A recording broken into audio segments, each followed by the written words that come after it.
This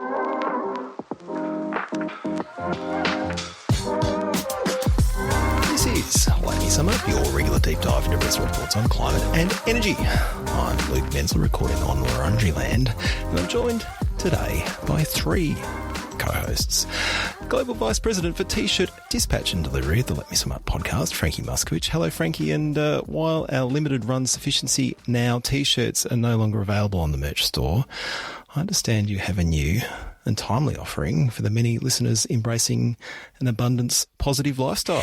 Well, given the abundance of abundance-related abundance-themed T-shirts, there was really nothing else to be done but pick the best one and offer it up for you fine folk. I think we should explain that what you're referring to is what was possibly the longest text thread that you, Ten and I have ever participated in, as we spent a really enjoyable weekend coming up with abundance-themed T-shirts. Because obviously, I don't know, abundance is the yang to sufficiency is yin, and to keep the forces of the universe balanced, we couldn't have all those sufficiency T-shirts out there without abundance-themed T-shirts. And so, you know, I guess the different factions can meet themselves at parties and either be attracted or repelled as they see fit. Maybe a little of both. Yeah, I think that's almost inevitable. And to be clear, I'm sticking in the sufficiency camp for this one. But nonetheless, that didn't stop me from also tipping a few ideas into the, 50-long list of T-shirts that we came up with over the weekend. I don't know. Do we need to open this up to listener feedback about which abundance-themed T-shirt? I think there is nothing more anti-abundance than a consultative process. We need streamlined, rapid action. Yeah. I think we can say with some certainty there will be an abundance-themed T-shirt on the Let Me Sum Up merch store by the time this episode goes to air. At least. The exact format of that and what exactly it says to be determined through some process, lengthy or otherwise. But if you are interested to find out what we plumbed for, you should run. Don't walk to letmesumup.net, and you too can show the world how excited you are about applying vague US policy scripts in an Australian context. We are also joined by the author of many unpublished masterpieces, most recently a parody of Charlie and the Chocolate Factory starring Jim Chalmers titled Charmy and the Chocolate Factory, which features a sardonic song from a cavalcade of green-haired Treasury officials called the Wonky Donkeys. That man, of course, is Tennant Reid. G'day, Tennant. Hello. And there's nothing I've been sadder about in recent times than that the exigencies of that week did not permit us to attempt to record a stirring Broadway quality performance of that song. But who knows? Maybe by popular demand it can be done in time for the big boys and girls table at the Reform Summit Fiesta Maximus 2025, maybe. And our final co-host featured on a double bill with me, actually, last Friday at Chris Bowen's Energy and Climate Roundtable, where we were kicking off the morning's discussion on energy productivity opportunities. She boosts the batting average in any advocacy lineup. It's Alison Reeve. G'day, Alison. Hello. It's nice to be back. Even though you tricked me. Oh, really? I would just note, I'm not, without wanting to put a spoiler about what we're going to talk about today, I stupidly, when you said, do you want to come on the podcast, I was like, sure. And then I asked what you were going to read. Oh, Luke, you didn't. No. Thereby committing myself to read 200 and something pages I could have just said, no, I'm too busy and waited until Friday. Hang on. I'm checking my message thread. I feel like this is a unfair allegation. Look, I might have buyer's Don't we all a little? But anyway. Thursday at 10:42 a.m. So on another matter, the Let Me Sum Up podcast is recording a blockbuster episode on Monday night. PC Net Zero interim report as the opener, NEM review as the main topic. Okay. Maybe I should read my text more better. Yes. I like how you just felt the need to fact check that in real time.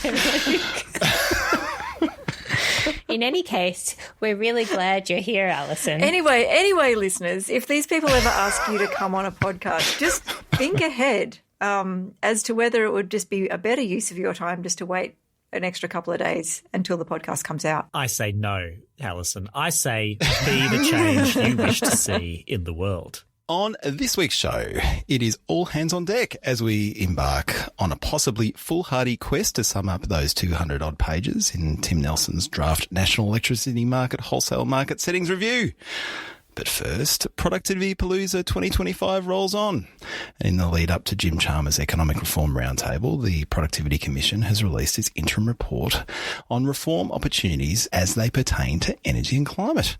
Frankie, this is it's a pretty diverse set of proposals, right? It sure is. And I feel the need to remind our lovely listeners from whence this all came and, where it's all going. This was part of Jim Chalmers' request of the Productivity Commission late last year. And it's actually, in a way, been beautifully choreographed and sequenced to be landing on people last week. And so actually a lot of the reform directions in this, the net zero pillar of the 5-pillar review feel pretty familiar because they've been consulting on this for a little while and people have been talking about it, and there are ideas floating around and not sort of horribly out of step with what the PC have put forward here. So we've got kind of 3 lines of inquiry. I think it was right for them to constrain their thinking on this. There could be 1,000 ideas on the table, and in a process like this where climate is one of many things to be discussed in the big tent next week, it is probably right to think about having a few things that will get cut through. So we had those 3 themes. One was around reaching net zero at least cost. There are some pretty diverse ideas even just within that.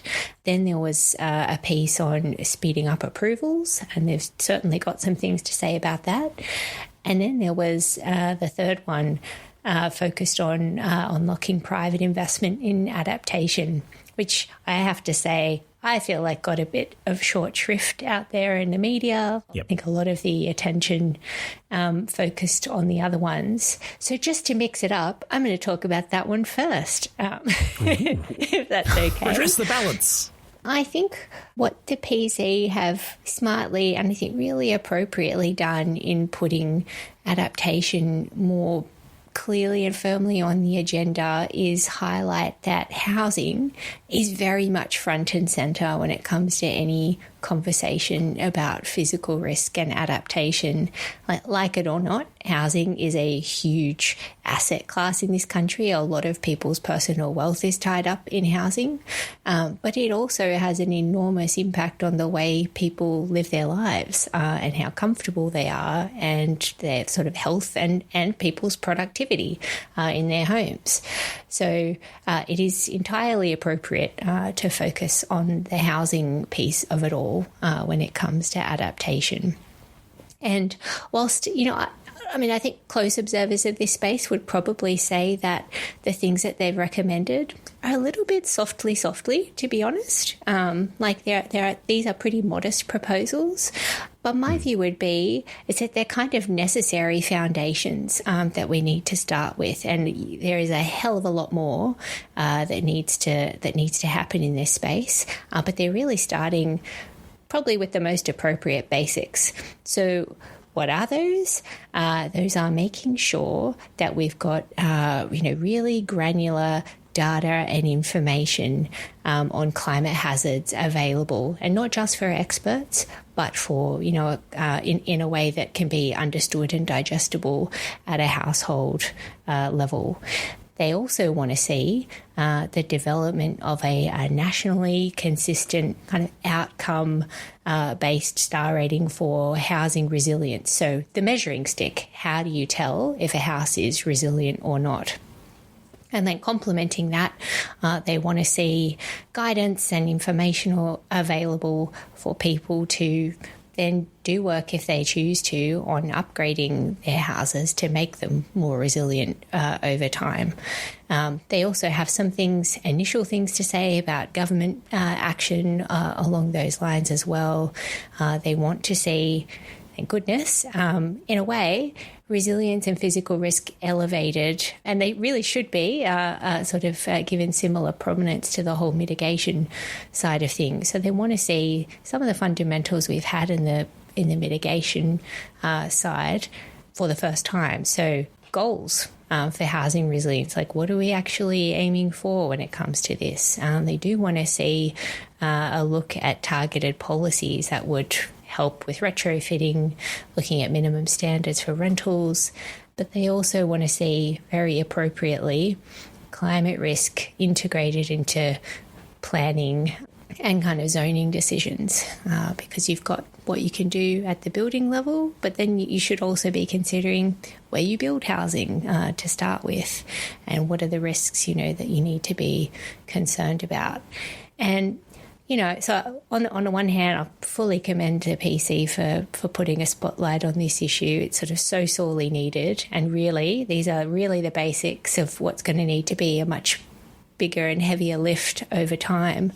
And there's some not great news waiting for us when we eventually see the first climate risk assessment and the National Adaptation Plan. Like, I think we're all expecting to see that highlight some pretty big risks out there across the board.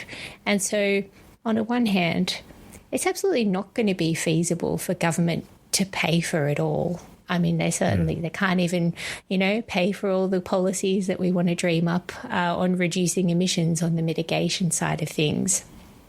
But what we absolutely can't see is this, inequitable and disorganised approach, which is probably BAU, towards, a rolling kind of series of natural disasters that result in more money needing to be spent in recovery rather than preventative measures. I guess government and people forced into really extreme responses, right? Like buybacks, like forced managed retreat. That's the sort of extreme end of the spectrum, and those are really kind of severe measures to take. So in any case, I'm really glad to see this thinking out there. It's the very start of a much longer conversation, and I think part of what is really great in what the Productivity Commission has done here, and I really do hope it features in the Economic Roundtable discussion next week, is really start elevating these issues. And they are productivity issues, People experiencing extreme heat or extreme cold in their homes is going to have an enormous impact on people's productivity over time. So, any case, that's me off the soapbox on that one. But I felt I just had to flip the order a little bit and give that issue the attention it deserves, because there are also some doozies in the rest of what the PC had to say, and I might just list up a few, and you've probably each got your favourite you might want to talk to. But on the achieving net zero at least cost, while they had ideas on, without being specific about it, an enduring kind of broad-based approach to reducing emissions in the electricity sector. So not completely divorced from the kind of thinking on the other thing we're talking about tonight. They had things to say about the expansion of the safeguard mechanism and carbon leakage. Dare I invoke Tenet's favourite four-letter acronym on this podcast? They had things to say about tackling transport. They also had a lot to say about speeding up approvals, and I think really taking some practical, good ideas for sort of, I guess, focused SWAT teams and, and sort of focused bureaucracy on helping steward energy projects through environmental approvals. So I don't know, which of all of that box of chocolates of PC reforms were your favourites? I did like that we were seeing something on adaptation. I guess I just wish they'd put a bit of a timeline on some of those things, because if you look at them, you can sort of see the equivalent that we tried to do in energy, and you can see that it's taken us 25 years to get it half done, and we just don't have that kind of time. But I mean, this is a draft report, right? So I mean, maybe that's something that they could think about doing in the final report, is saying, you know, we need to have a resilience rating system for housing in place by a certain year, or something like that, you know, just to give a bit of a sense of urgency about some of this stuff. Do you think it wouldn't be too far of a stretch to, because just to your point about, you know, the single home energy rating system we still don't have rolled out at scale when it comes to energy performance. You know, that conversation has gone, well, we need to stand up the rating first and make sure that it works, and then we'll look at voluntary disclosure, and then we'll look at mandatory disclosure, and like that time frame really blows out. So it would be great to think about what are the obvious follow-on steps once you have the measuring stick in place. Well, I think it would also be good to go and look at that process and go, what held it up? Where did it get slowed down? And how can we avoid that next time? And actually just sort of learn from policy, I won't say policy failures, but policy mistakes in the past and process mistakes, rather than just repeat them again. I mean, I had my say in the Financial Review the other day about their adherence to marginal abatement cost curves, and perhaps not enough understanding of learning rates and how prices change on technology. So I won't repeat that again. People can go and read that on the Grattan website if they want it. It just felt extremely retro, that part of the report. Well, so I think there is some flexibility of thinking that is shown here, because in the past, I think the PC has been about, in the abatement space, about almost nothing but current marginal abatement costs. And let's just stack up our estimates of the cost of doing everything and look at how much abatement we need to do to hit a point target, and then do only the cheapest stack of things up towards that, and anything else is for later, if ever. And this time they do acknowledge that there are these innovation-based, deployment-based, learning-based reasons to do stuff that is currently expensive. Their demand, and it's a reasonable one for the PC to try and put on the table as a sort of a disciplining force, their demand is, if that's the justification for a policy, then like show the receipts a bit, flesh out the case that there is this additional benefit from the learning that will be driven by deployment. And like, on the one hand, as an eager consumer several years ago now of the Great Learning Rates paper that transformed my thinking, I want to say, oh, that's a bit grudging, isn't it? But I have heard like a bunch of fly-by-night advocates of boneheaded, money-vomiting policies for idiotic technologies that will never come to anything say learning rates mean that my thing will get so much cheaper if you just give me $1 bazillion right now. And having a bit of a look under the carpet to see if you can find any evidence that the proponent is good, or like trying to convince you to invest in orbital solar is not a bad thing. Or basic laws of physics are being broken by this particular technology. Yeah. Well, like, so last episode, we were talking about low carbon liquid fuels, and that's an area where some people will imply that huge cost reductions lie in front of us. And like some of those inputs, though, are like growing oil seeds. How much better at growing oil seeds are we going to get? Somewhat. Not 99%. No, we're going to AI them. We're going to do them with AI. We'll hallucinate the oil seeds. Anyway, so I think that's it's a good direction for the PC to be moving in, to say, this is a real thing. Okay, let's just get real about it. And if that's how it pans out, rather than 99% of what we need to do is just the cheaper stuff right now, and maybe there's this tiny little exemption for some other stuff, that would be the latter would be a bad lesson to take out of all this, but I think they've left a good space. Yeah, I mean, I guess my other beef with it was that there's a logistics side to all of this as well. So you can stack all your stuff up on your marginal abatement cost curve and your model will come along and just deploy something overnight because it's its turn. But there's like for big industrial shifts, there's a long decision runway which has to start at a point in time and end at a point in time and is linked to the asset cycle, not to the particular cost. And with little stuff like gas cooktops or something like that, it's like you can't change. If you try and do 5 million of those overnight, they're not going to be cheap abatement. They're going to be very expensive abatement.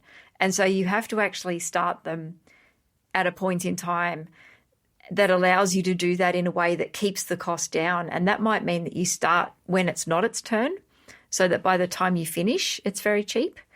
So there's this, I guess there's just a little bit of subtlety in there, which I feel is still being missed when you think about it in terms of economic models rather than physical assets that have to change. Luke, what was your favourite or least favourite recommendation? It's almost hard to talk about this because it is, I would say it's a grab bag. I think there's a lot of different interesting ideas, but they are kind of covering such a diverse array of topics. I think the one to take a leaf out of Frankie's book and sort of say something that is tucked in at the end of the report is the Productivity Commission adding its voice to the calls for the CCA, the Climate Change Authority, taking a much more strategic and ongoing monitoring and advice role when it comes to adaptation. We've obviously got a national adaptation plan coming. The CCA made the recommendation that it could take on that sort of role last year. The government has accepted that recommendation in principle. I think the way that the PC is touching on this topic, but it's almost just reinforcing just how much more there is to do and what a huge ongoing role there will be in kind of grappling with all the issues around adaptation. I think it just reinforces the fact that we need a standing capability in this space, and I'm really hopeful.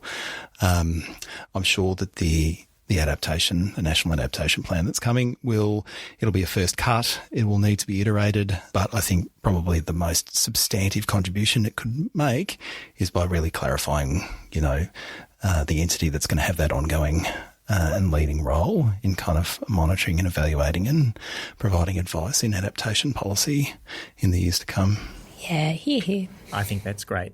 But I also want to see this DQ strike team come to fruition. I want them to rappel down from helicopters to the sites of stuck renewable energy projects. I want them to have an aggressive culture with a Latin motto tattooed on their shoulders. Semper edificans, always building. Semper I.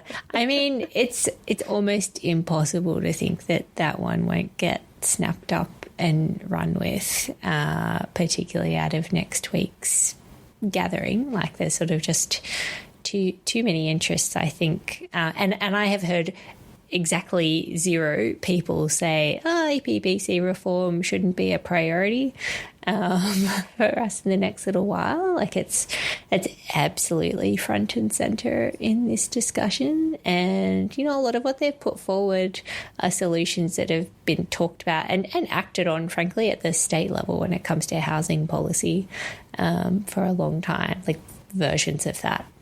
Basically, I think, and not that this was the PC's job, I think there absolutely needs to be a focus on that. I think the thing that I'm thinking about that isn't being addressed, with the recommendations here, and like I said, it's not necessarily the job they set out to do, but flying in a SWAT team is in many cases not going to make people who are having transmission lines put through their properties feel better about it. All I mean to say is, with all of the focus and attention that people are putting into how to speed up, sort of strip out unnecessary time and cost in that side of things, we should be putting equal attention and focus into how we build better social license in the regions for some of this. And a lot of talk around it and a lot less kind of concrete things and ideas happening on the back of that. So anyway, like I said, it's not a critique of the PC. That wasn't really what they were setting out to do. But I can't help think about that in the same context. Yeah, I mean, I think one of the things you would get out of something like that strike team is regulatory expertise, which can also, I think, flow through to like more consistent decisions, for example. Like I think that's one of the things that annoy people who are hosting this infrastructure is you get inconsistent decisions. You know, someone further up the road had a decision go completely the other way. And then I think just that idea that, you know, this is, I think, one of the things where this failing shows up all over the place is the public sector not valuing expertise and people just being generalists. And so I think the more that you can move towards the idea that people should have particular expertise in particular bits of legislation or processes or industries or whatever, that also helps eventually with social license, because it means that you're not getting a different person come out to the community every time who says, oh, yes, I've only been in this job for 3 months or whatever. So, yeah, I mean, I liked the strike team idea. I would have liked to see it go a bit further, actually, because EPBC is only one out of a set of a lot of approvals that people have to get. But, you know, it's also something like you say, Frankie, that, you know, Chris Bowen could pick up the phone and make this happen tomorrow. It doesn't even have to wait for the roundtable, frankly. So... Well, speaking of crack expert strike teams swooping in to solve long-standing complex problems, shall we chat about a report? Oh, I love that segue for you, Luke. Let's do it.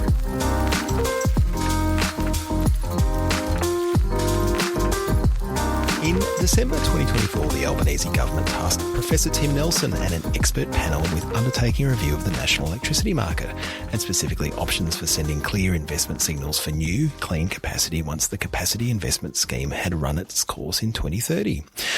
Well, last week, the 224-page interim report landed, and while no one would describe it as concise, it contains a clear articulation of the challenges facing the NEM as we barrel towards the 2030s and the panel's views on how they can be addressed. They argue that the transition from large-scale fossil fuel power stations to ubiquitous renewable generation is altering the risks that the market needs to manage across 3 domains: the wholesale spot market that underpins the dispatch of energy in real time, the medium-term derivatives market that helps retailers manage their exposure to risk in the spot market, and the long-term investment signals that give investors the confidence to invest in new energy assets. However, while the risks might be evolving, the panel reckons this is all eminently manageable. They say that the energy-only market is working pretty well and can continue to do so as long as we pick up the bits of it that aren't quite fit for purpose as we transition to a high-penetration renewable energy system, not least through the creation of a new Electricity Services Entry Mechanism, or ESEM. Tennant, both of our organisations joined a number of other key peak bodies in releasing a joint statement last week, giving a warm smile and a thumbs up to the review panel for the broad direction of travel. What is driving this comedy and fellow feeling, and what is in the report? Well, it's partially a positive thing about the actual content of the report and the process to date, which has been, I think, adroit and astute and inclusive and good. But that comedy and fellow feeling is partially also a post-traumatic reaction to the repeated collapse of previous reform efforts over a long series of dragged-out periods over the past 10 years or more. And we don't want that to happen again. And we could go on a very, very long disquisition through what did happen before and how things fell apart. And I somehow put a full page of notes on ancient history into the allegedly short action-oriented plan bit of this episode plan. That reminded me of one of those really long-running American soap operas, like, you know, Days of Our NEM or something like that. Yeah. Previously on Days of Our NEM. Yes, well, there's a lot of startling betrayals and unexplained recastings of major figures and many things. People coming back from the dead, and it was all a dream. That's right. It has all been like that.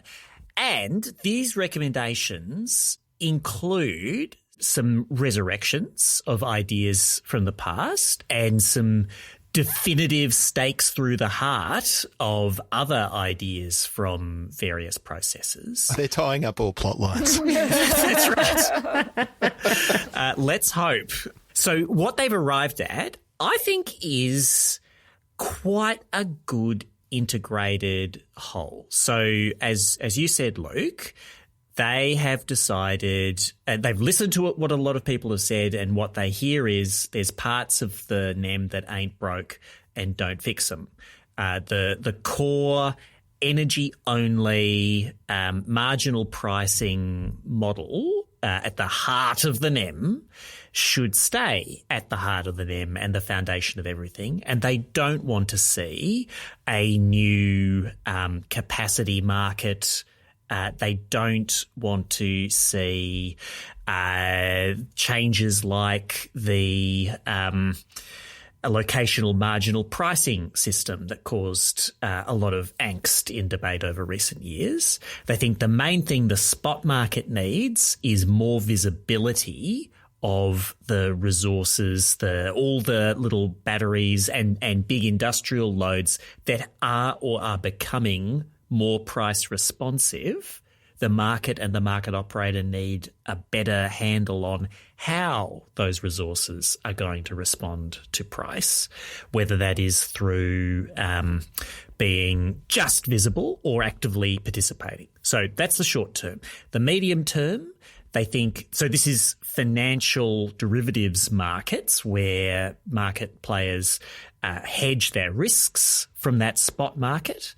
And again, they think this is great. It's just it needs more liquidity, so more ability for any player of any size if they need some hedging, some risk control to be able to go out and buy that at a reasonable cost. And so they want to force big players to offer more liquidity through this market-making obligation to get out there and offer to buy or sell contracts if you're big and ugly enough. And they want to standardize a new sort of world of these financial contracts to move on from the very coal-oriented and a bit of gas-oriented set of contracts that we have had to financial contracts that are relevant to the full range of services that we need in a renewables heavy or renewables dominated grid that's also got a bunch of storage in it and a bit of gas here and there. And that feeds into this long-term recommendation, the ESEM, the Electricity Services Entry Mechanism, which I think is not the worst acronym that we've had in this space over the years. I think that's still UNGI. Oh, Kagati was pretty bad too. NEG, not great. NEG was terrible. Well, they tried to sell that for a little while as the energy. Right. Oh, yeah. That did not Stick. stick. One of the many wheels that fell off that process. Let's not go back to season 22 of Days of Our Men. We're on to season 35. It's like no more necromancy on this NEM. But the ESEM is about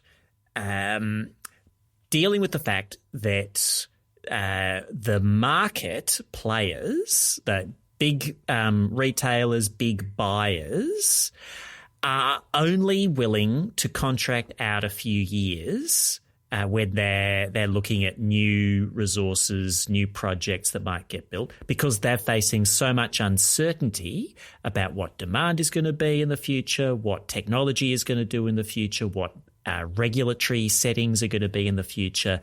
They're just quite risk averse and not keen to sign like a 20-year contract underpinning a new wind farm or battery or gas peaker. And meanwhile, those people building those resources or who want to build those resources really, really want 20 years worth of off-takers or financial partners to convince a bank to lend to them. And so the ESEM is saying, rather than the various fragmented investment mechanisms that we've developed recently, the New South Wales specific or South Australia specific or Victoria specific or Commonwealth time limited capacity investment scheme, let's have a permanent feature of the market that'll be administered like those schemes by a responsible entity, probably another job for Oz Energy Services,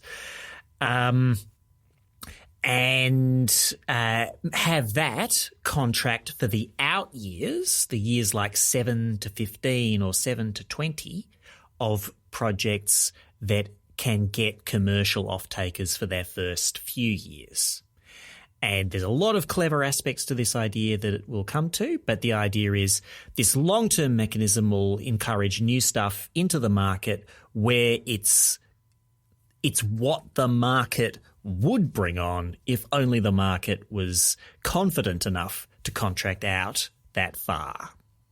And then they have some non-recommendation thoughts and observations about consumers, which we may or may not have non-premium time for. I think Frankie will be very angry if we don't have time for it. So I reckon we'll get to it. But on the ESEM, importantly, and a little bit differently to some of those particularly state-based mechanisms, it's not just a vehicle for underwriting generation capacity. It's the full suite of services one would need in the market. Yeah. Moving forward, so particularly shaping and firming. So I think throughout the report, actually, Tim and the panel are trying to take a really holistic view of all the different services that one needs in a high penetration renewable energy system, and kind of working out how you get them, and to the degree possible, like trying to integrate them into the market proper in one way, shape or form, rather than having these sort of adjacent and ad hoc interventions from particularly state governments, but more recently the federal government, which, many would argue have been absolutely necessary because there has been this tenor gap, as they call it, this tendency for there to be a disconnect between what retailers and large energy users are willing to contract for, and the kind of the underwriting that an investor is looking for to secure that finance. And governments stepped in to kick it along, but that's sort of ad hoc solutions beget more investors sitting on the sidelines waiting for the next ad hoc solution. So these aren't durable solutions in the panel's view. You need to kind of have a long-term solution for how you drive this investment. And I think, sort of makes a lot more sense of that kumbaya moment that some of those orgs led with when this report came out, because maybe they're not sort of so explicit through the report in sort of pointing fingers and stuff, but like the federation is very important in this context, right? Like we need over the next little while for everyone to like be open to all these proposals, right?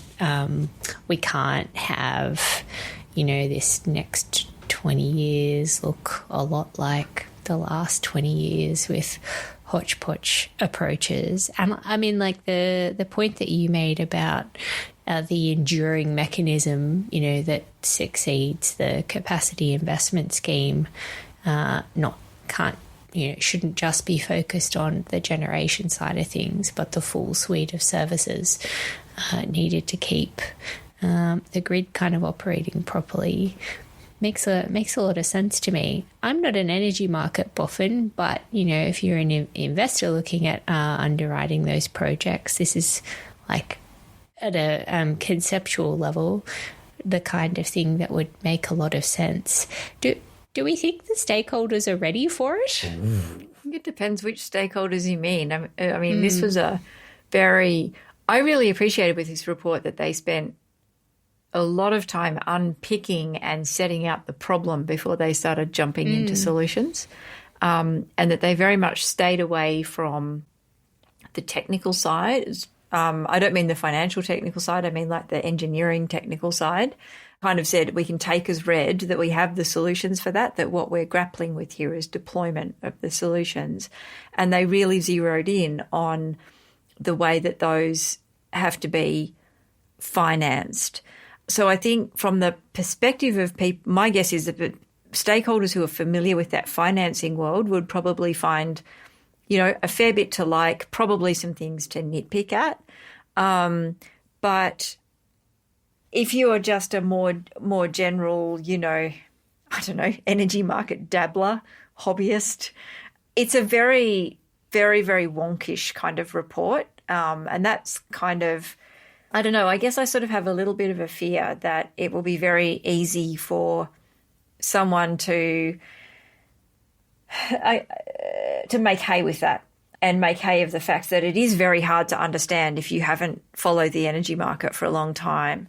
Because we sort of saw this with the capacity market last time, the way it sort of turned into coal keeper, and it turned into a slogan that everyone could understand. But yeah, I mean, look, I think the way that they unpicked that finance problem and then broke it down into, what you need in the short term, what you need in the medium term, and what you need in the long term is very good. I still think some of those solutions are kind of hanging off some assumptions, and I think that would be a good thing for the final report to kind of stress test is what are we assuming people are going to do, but then also what if they don't do the thing that we're assuming they're going to do?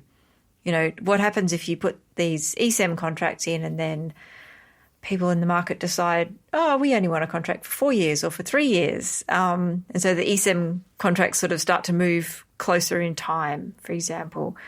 And I think particularly on the demand side and the consumer side, there was a lot of things in there that are only going to work if we take away some of the really big barriers to demand side participation that we know are there. And this doesn't solve for those, nor does it really solve for building transmission either, which is the other big side of this equation. Just to your point around the jargon in this report is an engineering jargon, it's economic jargon. And financial jargon. Yes. Indeed. And so if that's not the world that you live in, it can get pretty impenetrable and you need to read very carefully at times. It's definitely got that characteristic. But in some ways it's kind of like leaning into NEM classic. Yeah. Right?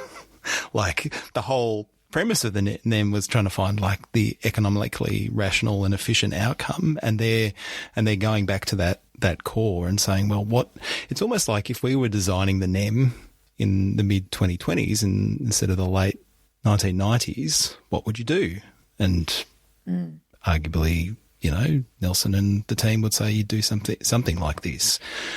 So that's pretty interesting. On the demand side, Alison, what is heartening for me in this document is like the consistent elevation of the role of the demand side throughout. Like this isn't an afterthought. It's something they're clearly very interested in and thinking about. I think it is absolutely the case that there are a whole bunch of barriers to kind of activating those resources. And, we get into the world of like what are the complementary and activating measures that will, overcome those barriers, right? Because for them to turn up in the market, a whole lot of other things need to happen outside of the market. And this report doesn't quite address that, although the panel has expressed enthusiasm for probably getting their head around how to structure the reforms that they are driving so that they're as demand side friendly as possible. So I guess that's some of the detail that hopefully we'll get into over coming months. But should we, there's so much here. So should we just step through like the three big chunks of the report one by one and just maybe speak to some of the key reforms that are being proposed? Should we start with the spot market? I think that's great. I just want to voice something that I will struggle with as we go through each of these, which is that as you've all said in different ways, this is a very impenetrable report to many people. And that is part of, I think, the strategy for getting this done.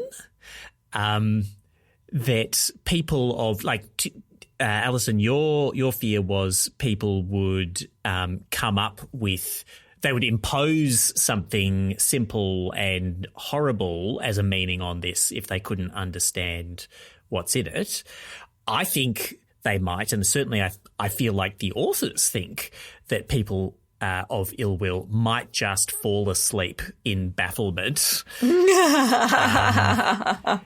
And so the question arises in fulfilling our podcast function of explaining and demystifying and making things manageable. Are we actually stripping away the safety features here and leaving like the vulnerable core of this proposal open to being understood and then murdered? And I hope not. Or are we just trying to send people off to sleep with a gentle bedtime story rather than something that's brain-achingly dull? A comprehensive and soft and comfy set of financial contracts for all the services your heart could desire.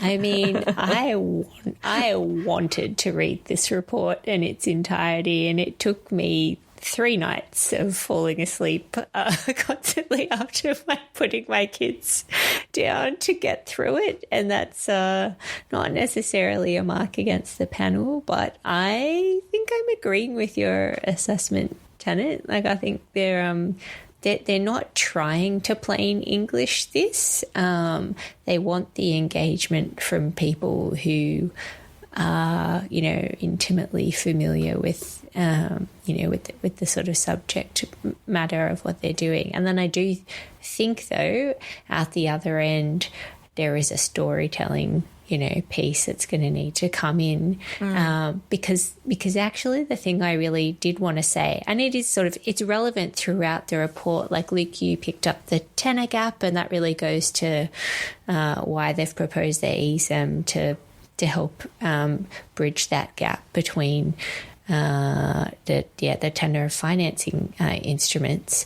But the other thing that just is there over and over again is the visibility of the demand side energy resources and consumer energy or distributed energy resources, and consumer energy resources being a subset of that.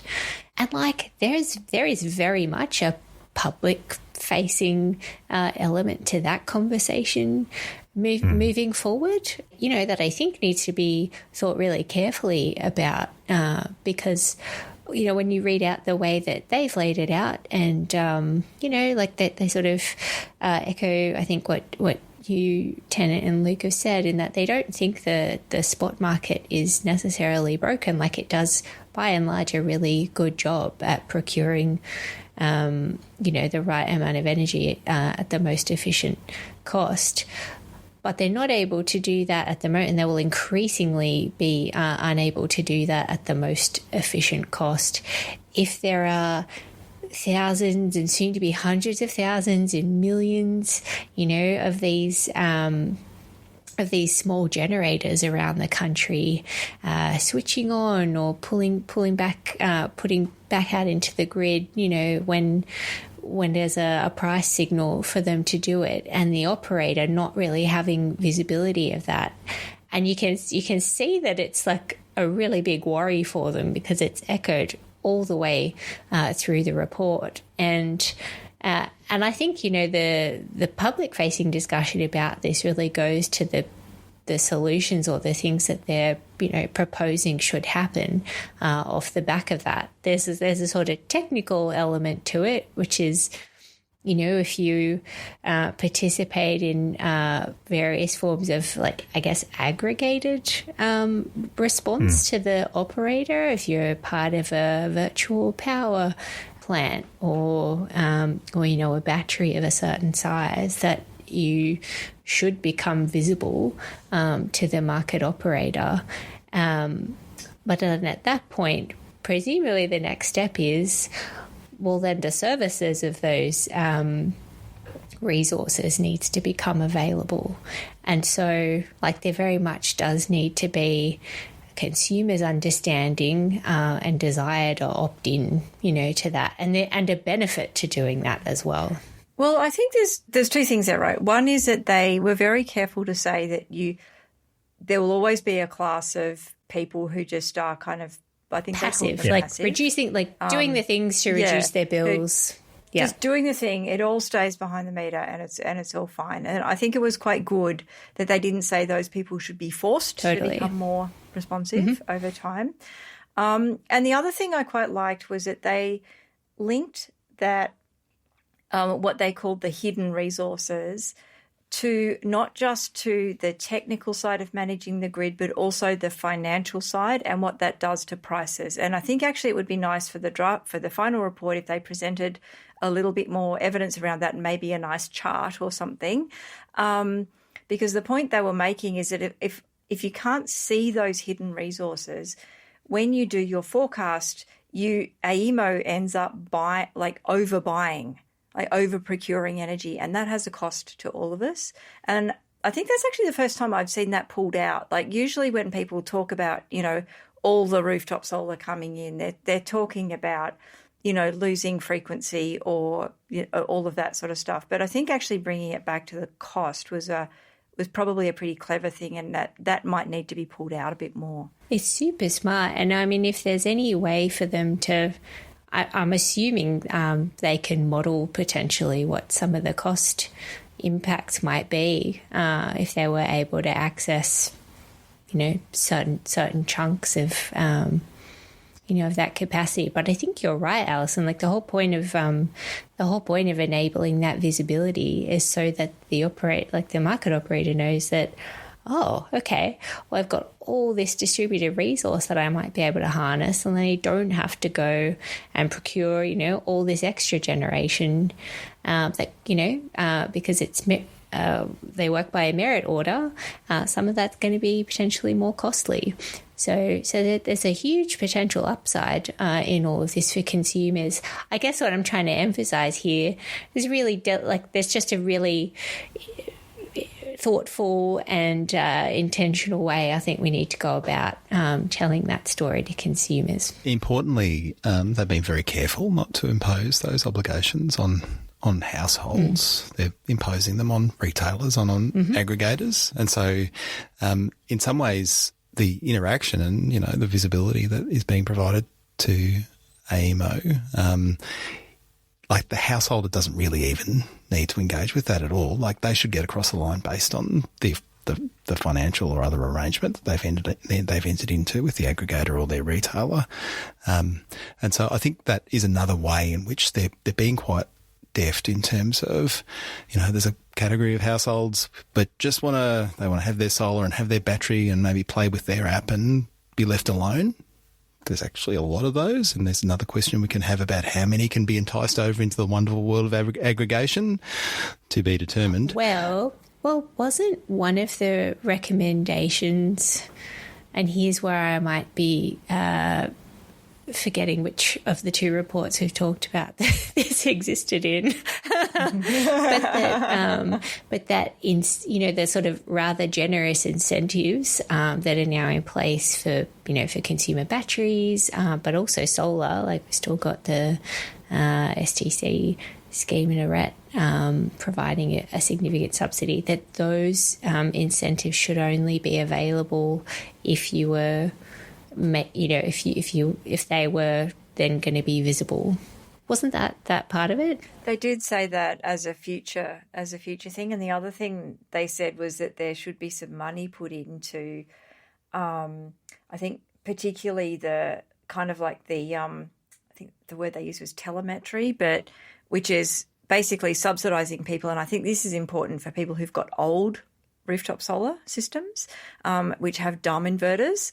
So it's basically turning your system into a smart system that is capable of interacting. That has a cost to it, and so they've also said the governments should put some money towards making that stuff happen because there is an upfront cost for people there. Well, that's heading one, pretty well covered. Oh, right. Yeah. Shall we move on to medium-term financial market issues? Mo.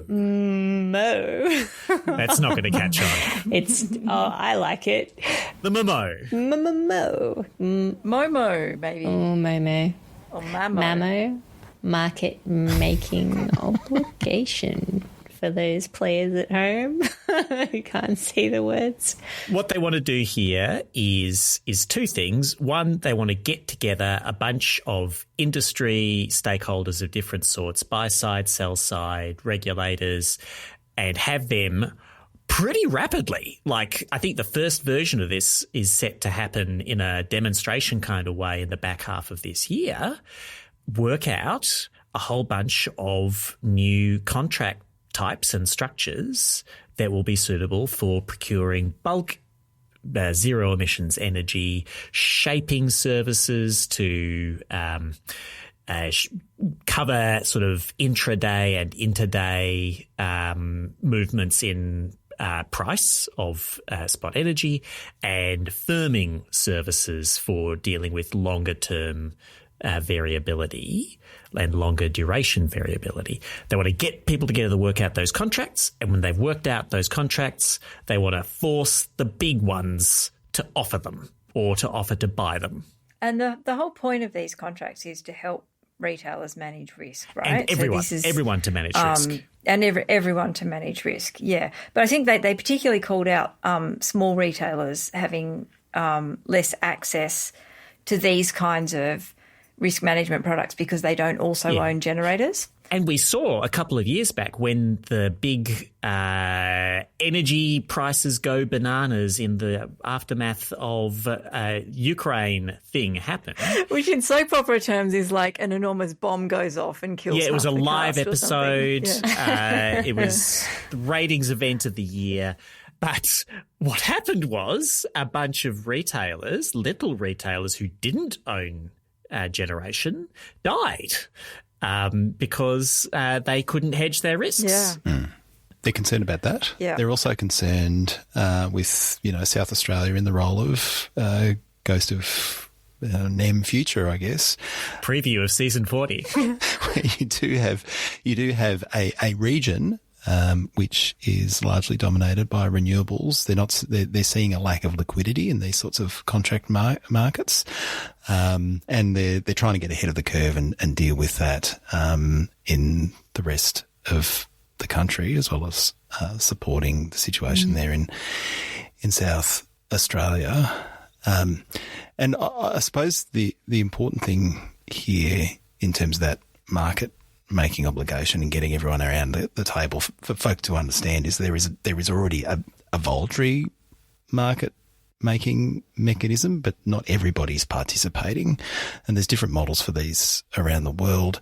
They've looked at different countries that bring key players together in this market making exercise, and they've formed the view that it's much more effective where it is ongoing and where everybody has to participate. They don't get to participate voluntarily. It just means there's a much more liquid market, and the full range and breadth of services that one might need in the market is much more likely to show up. And there's an involuntary one currently too, which is the market liquidity obligation piece of the retailer reliability obligation, which is the leftover foamy detritus from the 2017-18 reliability. Well, the part of, it's the reliability bit. It was the other half of the NEM, right? Yeah. And nobody likes it. Yeah. Everybody hates it. It was interpretable before as a kind of Potemkin reliability policy that would appear to be doing something so as to make people comfortable that reliability would be fine, but wouldn't really do anything, so as to make people who thought that the original NEM was perfect comfortable that nothing would really change. And in the end, it didn't satisfy anybody of anything, but it's still kind of there, and so they're recommending here doing a functional version of it, and then getting rid kill it with everything. Fire. That's right. Yes, stake through the heart of the previous round of failed reforms. And they're looking to get everyone together and locking in the room and working out these new contract types, because it's not happening by itself. Even though risks are evolving and technologies are evolving, and most of the contracts that are currently available are kind of designed to manage risks that you would have been facing in the early 2000s as a coal generator. they're still available. If you happen to be a coal generator, happy days, I guess. But if you're a renewable generator, or, you know, you've got another sort of 21st century asset in the market that is exposed to the spot price, you're managing a lot of risk that isn't easily addressed through these contracting mechanisms. And people aren't coming up with contracts by themselves. They give an example of, you know, a relatively innovative contract that took 5 years to develop. And so they're keen to get folk together through a collaborative process, actually work out what these new contract types should look like, and accelerate that process of getting them onto the market and going through all the quality, the assurance. These get traded through the ASX, so there's a whole process you have to go through there. This is not necessarily a speedy process unless there's someone driving it and they're looking to kind of give it a kick along.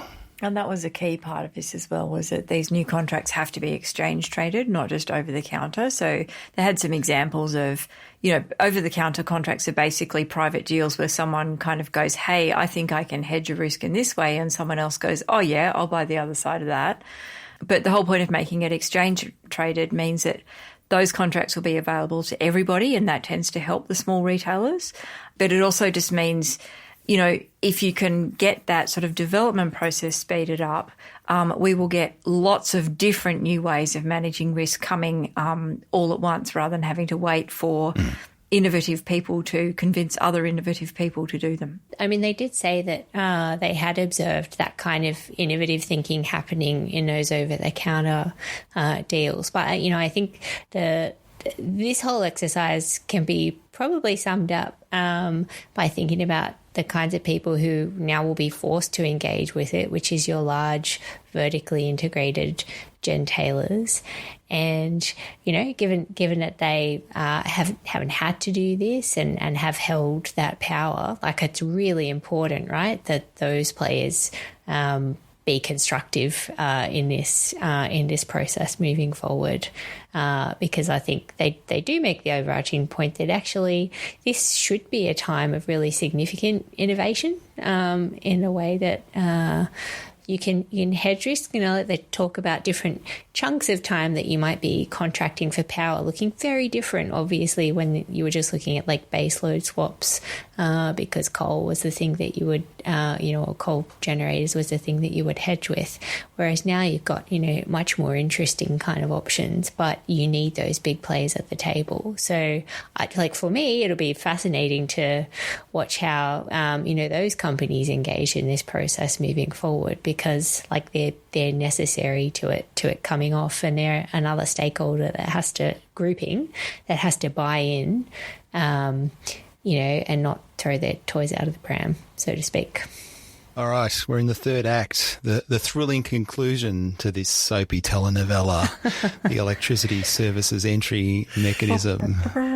And this is the big one. I feel like we've talked about this a little bit already. Did we actually talk about it coherently? Should we just explain what it actually is? Well, I talked about it, so no. I think Tennant was suggesting that we should be deliberately incoherent. Lest anyone work out what it actually is. I cannot support this. So the electricity services entry mechanism is a form of underwriting contract. And what it's designed to do is to address the fact that people who buy electricity, so largely retailers, but also large market customers, are happy to sort of, write a contract for somewhere between 3 and 7 years. But the people who are building the assets that will supply that energy want a contract that's, 10 years plus to underwrite all of the capital that they need to put into the asset. And so the idea of the ESEM is that there will be a set of contracts which will be administered by an ESEM administrator, not actually identified, who will offer sort of underwriting contracts on the later years of the project only. So basically against years 7 onwards, on the premise that you can get a contract for the first 7 years of your project from someone who's already an existing buyer of energy in the market. And then over time, as your project is built and starts to generate, the ESEM contracts against your project will be progressively sold off so that there's always, say, 7 years of certain contracts with actual buyers in the market, and the underwriting is gradually washing out of the project as the project gets older. We should reinforce the point that I think we made up front, which is this isn't just contracts for generation services. This is like kind of all those essential system services that we're talking about, which could include shaping, which is that matching intraday and interday profiles of supply and demand to meet the peaks that you get occurring. It includes firming. It includes some voltage maintenance and frequency control, and also that piece around hedging contracts. So it's trying to do all of those things, and I think that's. I mean, they sort of made the criticism, observation, whatever, through the report that much of the investment in the energy market has really only happened because of government policy stimulation in the form of, however many acronyms we've talked about over the rest of the episode. Like, it just sort of says actually not a lot of new big, large generation has been built without government support, actually, in the history of the NEM. So this is, I guess that the chance to provide that longer, more fit for purpose, enduring signal. Hey, the other thing that's relevant in this kind of longer phase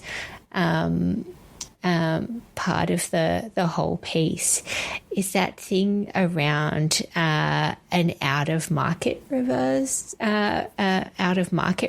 service, which looks like the thing that you need in place to contract for when Dunkelflaute happens, when you've got those prolonged periods of low generation. What do we think about that? Yeah, I mean, I think that's there because, like, one of the things about this ESEM is that someone somewhere has to play God and decide how many contracts are going to be available and how much generation needs to be built. And the suggestion in the report is that should be linked to the reliability standard. And the reliability standard effectively says if over the entire NEM it can have the power off for about 10 minutes a year or something like that. It's like 0.0002% of the time or something like that.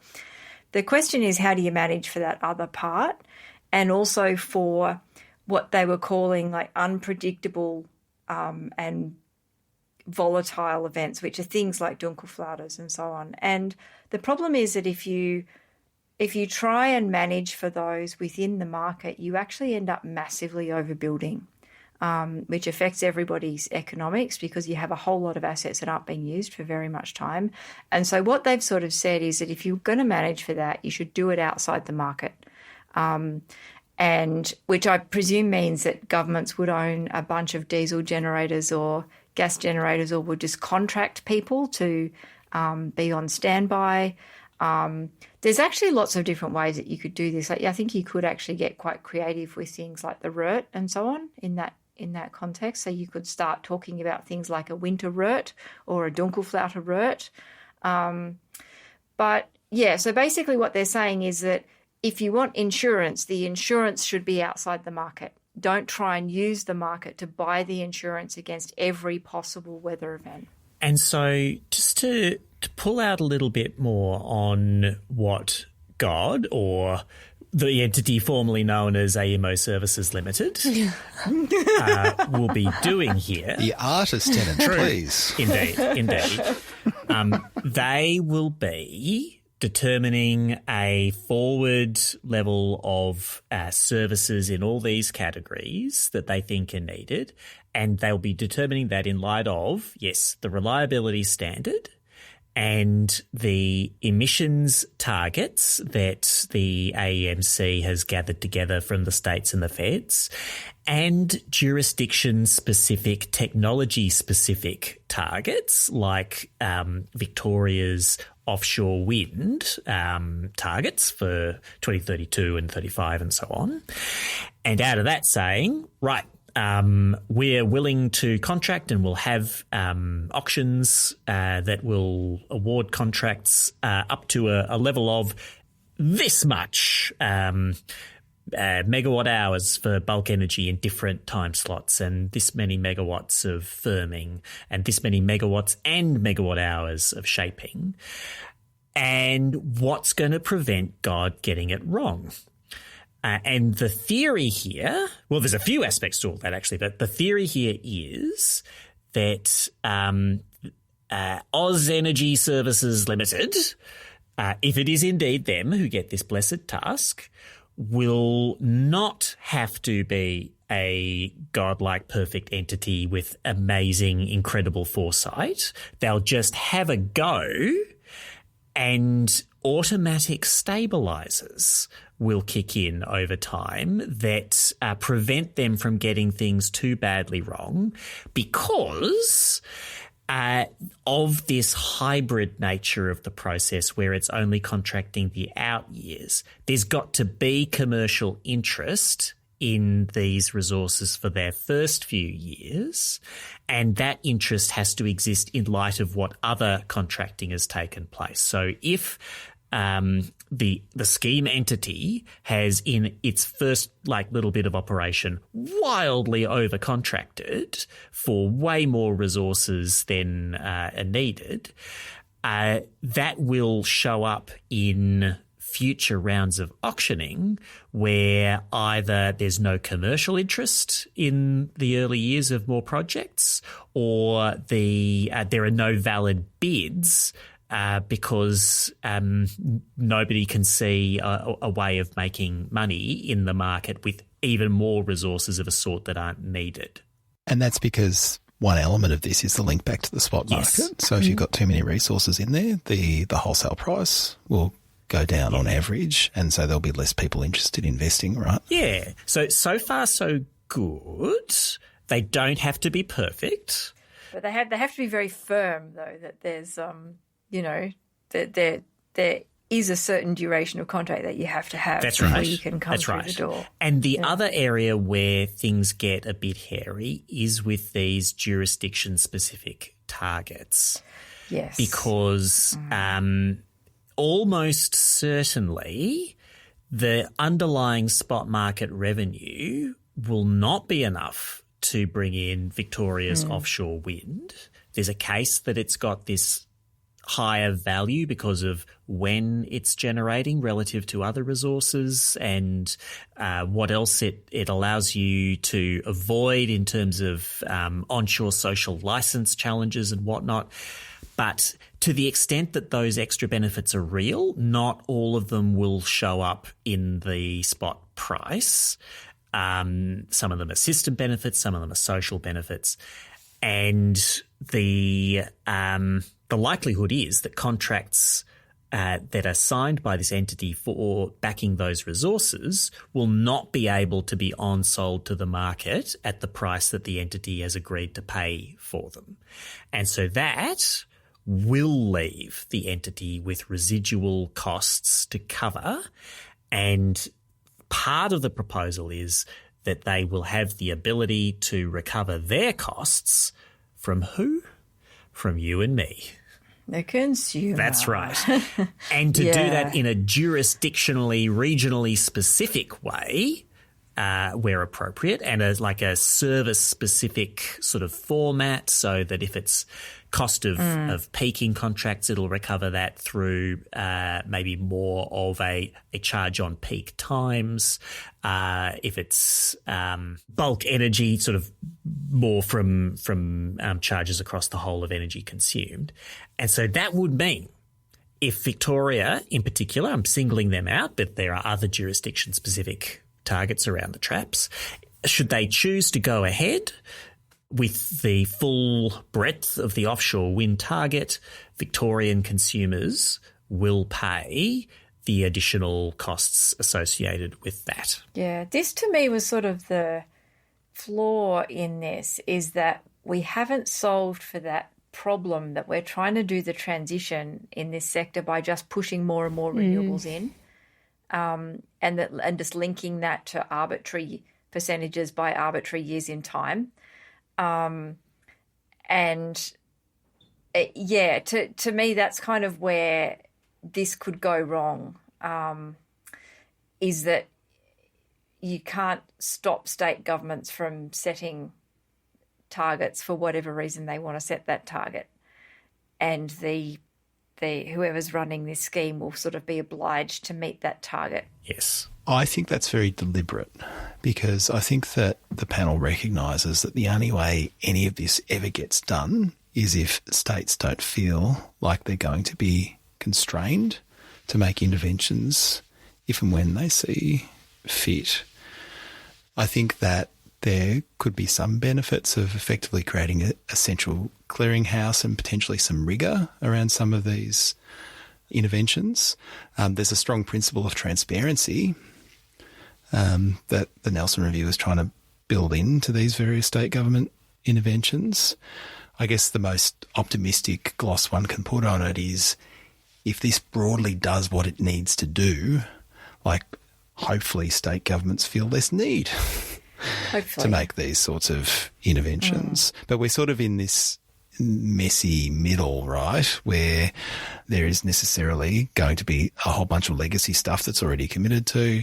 We're probably trying to get to a point where state governments feel less need to do more of that sort of ad hoc intervention. But, you know, we've got to kind of like, you know, get this framework in place and also ensure that state governments don't feel they're going to be constrained if the shit hits the fan. I mean, this is the one thing throughout this report that I think they're bending over backwards to be incredibly respectful of the sovereignty of certainly the Commonwealth, but particularly the states, because, you know, this has got to be something that gets signed off by ECMC. And, you know, if the states feel that they are going to be constrained in some way, it's just not going to get through. Like the previous attempts at this did not. However many. Yeah. Yeah, I know. I'm not arguing that we should abolish the states or anything like that. I don't know. Your tone says you wish you were proposing that. No. I quite like the states. Some of my best friends are states. Some of my best friends are states, exactly. Yeah. It just seemed like there was a couple of things here that we know are part of the problem, that this is kind of just sort of eliding a little bit. And one of them is that and it's inefficient to do this transition by just putting renewables in if you are not also going to have an explicit signal that says the coal has to go. And there is a hole in the terms of reference given to this review saying you can't look at carbon prices or carbon markets. There are other ways to get the coal out other than carbon prices. And I did notice that a lot of the submissions to the review said, we really think you should have a carbon price. There are other paths that we might take, Frodo.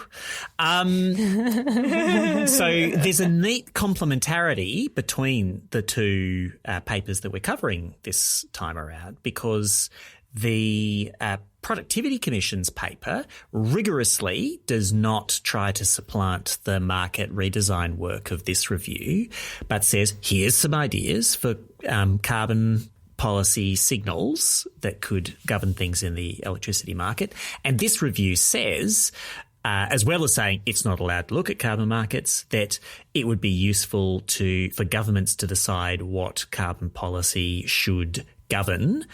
Firming resources, they limit their remarks to. So what's going to influence whether a gas peaker is a gas peaker or burning something else or not burning anything at all. They don't just say that. They say that the people that are quite interested in building those assets would like to know that. Yeah. They really would. I mean, it's pretty obvious that they've coordinated because the work's been happening concurrently and in parallel, they've clearly been briefing each other on what each other are doing. So it's actually, as you say, it's very complementary. And, just to the point on all the states, I mean, the PC doesn't shy away from suggesting that state-based programs should be phased out over time when the one big ESM to rule them all is in place. And in the Dunkelflaute bind them. Yeah, that's right. Well, I saw that as like, linking right back to Frankie's remarks at the top of the show as being somewhat an abundancy type thing as well, of saying rather than trying to get your instrument to also have the jobs and the First Nations bit and the carbon bit and the you can't be gas bit and the apprenticeships and everything else, take those out. Those can be pre-qualifications if people want to do them. But, all that we're about here is the financing. And that sort of actually felt like it aligned very well with some of those ideas in abundance that, one policy, one instrument, right? They've picked their bit of the problem and they're focusing on that. All right. You made it very clear before we started recording, Frankie, that you were very, very excited to talk about the consumer epilogue to this epic telenovela. Take it away. I'm going to preface these comments with, and this is a loving and suggestive note to the authors. Like they make a point of saying through the report that ultimately, what do we all like? We're here for the consumer. Like all the stuff that we're talking about is for the ultimate benefit of the consumer. And it really does irritate me when they then choose to talk about other things that might be done, very specifically targeted consumer are shoved in the last section before the back. That most people realize, like, maybe mix it up for your final and put it up front. Because there are actually a lot of stakeholder groups that focus on this cohort of stakeholders and, in some cases, less equipped than all the other wonks trying to read this impenetrable stuff on financing and would, appreciate looking at the consumer-faced observations and recommendations up front. So just a note. But they had, I think, some really constructive, like they've framed around observations. They didn't make firm recommendations here. And I do wonder whether they plan on firming this up into, actually more hard-nosed. Maybe even shaping it. I see what you did there. Recommendations for the end. So they talk about the need for the development of more simple multi-year fixed price retail contracts. So just to simplify things for consumers and enable some better transparency on those arrangements for people. And I think they also give a really nice nod to friend of the pod, Ron Ben David, who wrote a paper around this time kind of acknowledging one of his arguments around this idea of having like an inner market where you are dealing with a set of consumers that can't or don't really want to engage with complexity or kind of manage risk or be active participants in the market. And then this idea of an outer market where you're enabling those customers that want to participate and be active and having, I guess, approaches that are fit for purpose for both of those cohorts. So it was really good to see that acknowledged. I guess they're a little bit, again, kind of less specific about some of the things that they initially want to see. I just felt like this section is a lot less developed than, where they'd really kind of zeroed in on some firmer recommendations that we've talked about through the report. Yeah. So I wonder whether that's because they kind of want to air the issues and have like a longer run discussion, and that hopefully there would be then a set of firmer recommendations that gets included in the final. I don't have a good sense of that. But they also want to talk about reforming some of the methodologies for regulated retail price benchmarks, so things like the default market offer, just, in response to some of the things they're suggesting need to change, for example, in that medium-term derivatives market. And also just some things to say about the way that the energy customer framework evolves as well, to cover new energy services, including that the role for aggregation of different consumer energy resources. So kind of pulling a lot of that stuff together, strengthening protections, making sure that the retail offerings are kind of fit for purpose for the new era, I guess. And they talk about the need to incentivize participation, that sort of, because I think they're not assuming that, I think to Luke's point, there might, I don't know if we've got a sense yet of how big, that inner and outer market respectively are going to look like. How many people are just going to be quite happy to have the solar and their batteries in their house and play around with it and actually not bother about, leaning into being a prosumer or whatever we're calling it these days, versus the ones that do, and there may well need to be an incentive there to encourage that active participation. But again, they haven't taken a view on exactly what that should look like yet either. I just direct people to take a look at figure 55 in this report, where you will find an absolutely dazzlingly attractive pot of gold that should be motivating a whole lot of policy. And I'm going to leave it at that gnomic utterance. Page 218 for those playing along at home. Ooh, figure 55.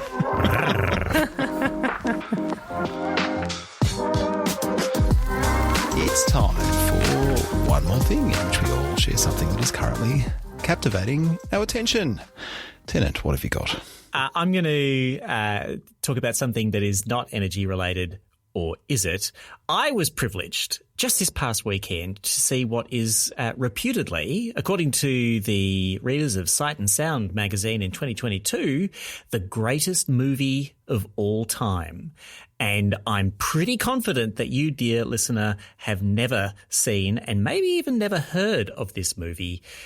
Jean Dillman, 23 Quai de Commerce, 1080 Bruxelles, is a 3-hour, 21-minute epic of social realism depicting 3 days in the life of a middle-aged Brussels single mother and sex worker. And it is a slow movie. It is a movie with an 11-minute scene in which Jeanne makes coffee. It's a movie in which when she unpacks 4 potatoes and starts to peel them, there is the very real possibility that you, the viewer, will have to watch all 4 of those potatoes be peeled comprehensively. It's also kind of amazing in all kinds of ways. If you have the constitution for 3 1/3 very slow hours, it's worth a go.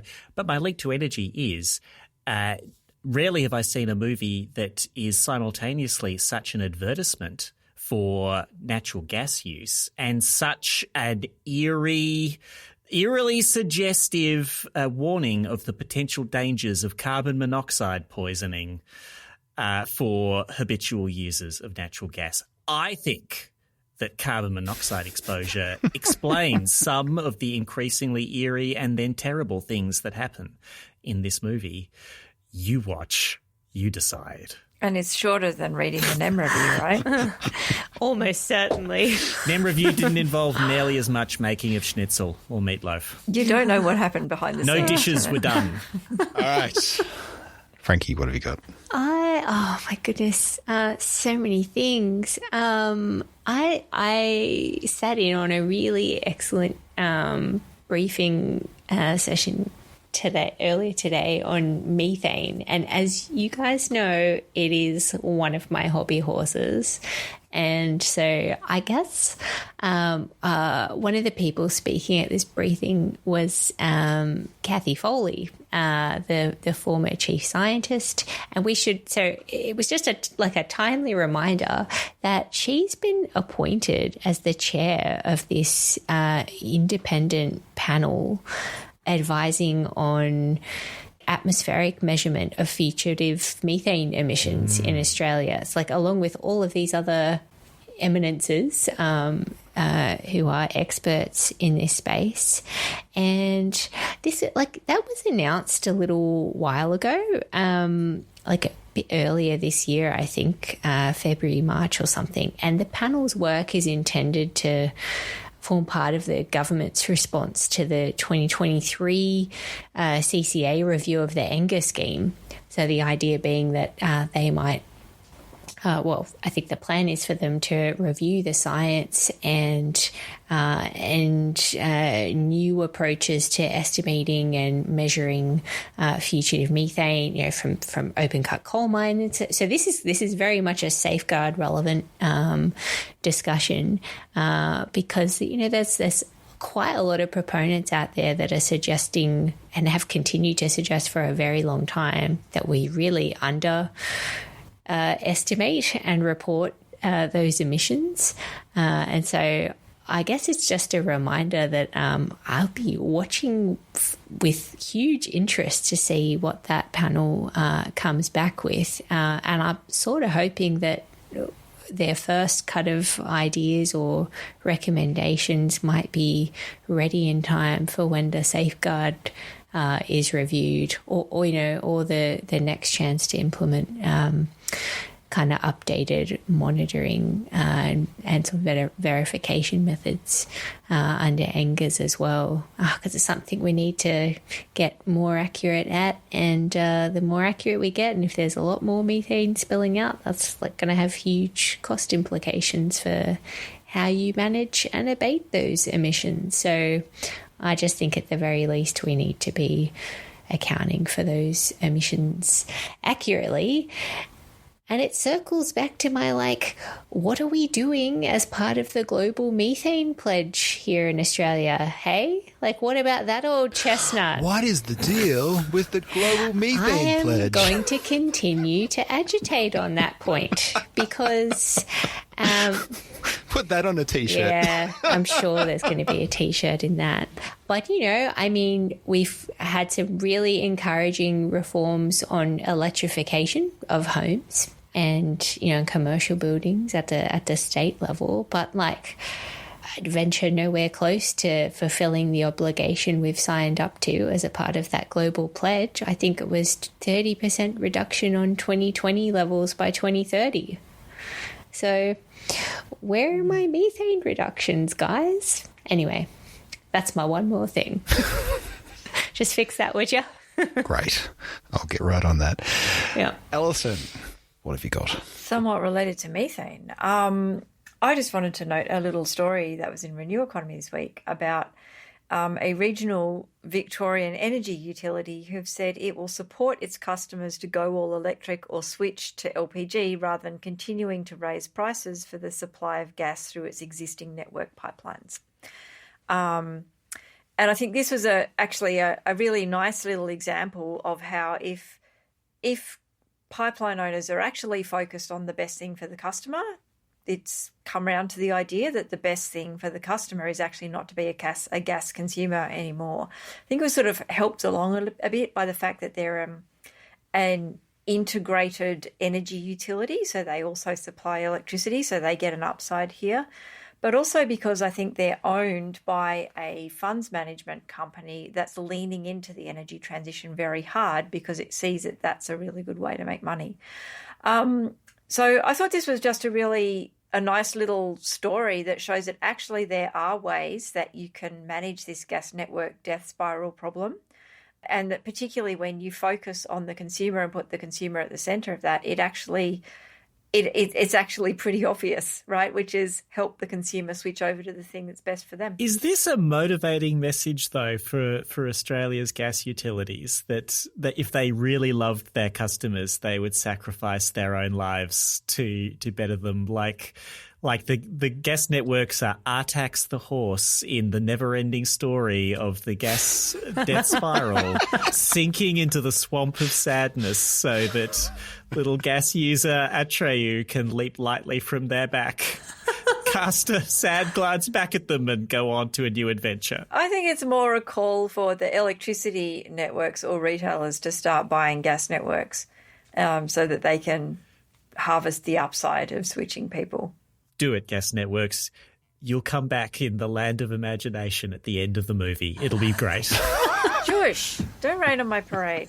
Just stick with your obscure French movies and I'll just be over here working on the energy transition, okay? Oh, Tennant, you've been shushed by Alison. Back in your blanket, Reed. I never left. Okay, I want to give a shout out to a bloke who has made a big contribution to the energy transition here in Australia, a man by the name of Kane Thornton, who very recently stood down as the Chief Executive Officer of the Clean Energy Council, a really important organisation that has made a huge contribution to the uptick in renewable energy. Many of the challenges that Tim Nelson and the crew have been grappling with are good problems to have, and they're problems that we have because of the success of Kane and his team in taking a pretty nascent and embryonic industry low those many years ago to the powerhouse it is today. And he's just a lovely human being and a great leader, and has a credit to the organisation. And I'm excited, having caught up with him recently, to learn that he's taking a well-deserved break, but also that he's intending to rejoin the fray in some way, shape or form down the track, because he'd be a great loss. I just think that we have a lot to thank Kane for, and we certainly on this podcast, I think, can say that we wish him all the very best in whatever he chooses to do next. Hear, hear. Lovely work, Kane. Enjoy your break. Now, we're almost done, but every fortnight after the show, we record a bonus episode called There Is Too Much, in which we kick back, relax, and cover something we didn't have time for on the main show. And, Tennant, what are we turning our attention to this week? Well, some of us were at some special economic reform roundtables recently on energy and climate with many, but not all, of Australia's energy and climate cognoscenti invited. And we're going to spill the beans about what was said, but, not violating any confidences. We won't say who said. I hasten to add, with permission of senior officials who revealed that we were allowed to say what was said as long as we adhered to Chatham House rules. Yeah. So we'll be good, but we'll be interesting. Yes, interesting and also good. The watchwords of the Let Me Sum Up podcast. Beans will be spilled. So, to avail yourself of all these beans, you should run, not walk, to letmesumup.net. Click the support LMSU tab at the top of the page. Get yourself some of that sweet, sweet boko. And that is our show, finally, for today. This podcast was edited by energy professional and podcast tragic Mark Spencer from Here Media Studio. Mark, we're sorry. Frankie, you like promoting stuff? I do. What do you want to promote this week? Oh, I think I've got to circle back to the chat at the top of the episode 3 weeks ago. It's dim in my recollection, but I do believe, I think we discussed the provision of maybe not an abundance of abundance-themed T-shirts, but at least one. So while you're signing up to the Patreon, after you've done that, click across to the merch tab at the top of the web page at letmesumup.net. You'll be able to grab yourself The Ask Me How I'm Managing My Methane t-shirt. For Frankie Muscovich, Tennant Reid and Alison Reeve, I'm Luke Menzel. Thanks for listening, and we'll talk to you again soon. All right, let's call that there. This is going to be our longest episode ever. Congratulations. Are you thinking better now, Luke, at throwing some shade early on at Tim for not exactly keeping things tight? No, I blame him. Tim should have written a shorter report. The fault lies not in our Tims, but in ourselves.